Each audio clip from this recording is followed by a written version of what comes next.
চিকিৎসা বিজ্ঞানীরা বলে সুস্থ মানুষ 45 ইউনিট ব্যথা সহ্য করতে পারে, এর বেশি পারে না। এর বেশি যদি ব্যথা পায় কেউ হয় মরে যাবে নয় বেহুশ। একটা মা তার বাচ্চাকে জমিনে আনতে যে জমিনের আলো দেখাতে যে কত কষ্ট করে শুনেন। আমার আর আপনার মা আমাকে আর আপনাকে জন্ম দিতে যে 57 ইউনিট ব্যথা সহ্য করেছিল ডেলিভারির দিন। 57 ইউনিট, 57 ইউনিট প্লাস, তার চেয়েও বেশি। যেটা কোনো অ্যাক্সিডেন্টে আপনার দেহের 20টা হাড্ডি একসাথে ভেঙে গেলে যত ব্যথা, এর চেয়েও বেশি ব্যথা। বিশ্বনবীর এক সাহাবী নাম হলো আলকামা। মৃত্যুর আগে দিয়ে আলকামার মুখ দিয়ে কালেমা বেরোয় না। সবাই মিলে আলকামারে বলে, ও আলকামা কালেমা কালেমা পড়ো।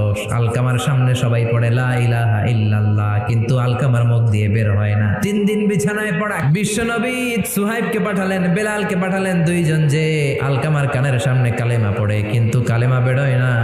বিশ্বনবী আলকামার বউরে ডেকে পাঠালেন, ও আলকামার বউ, আলকামা কেমন ছিল? আলকামার বিবি বলে, খুব নামাজি ছিল নবী, জিকির করতো, তাহাজ্জুদ মিস হতো না। আলকামার বাবা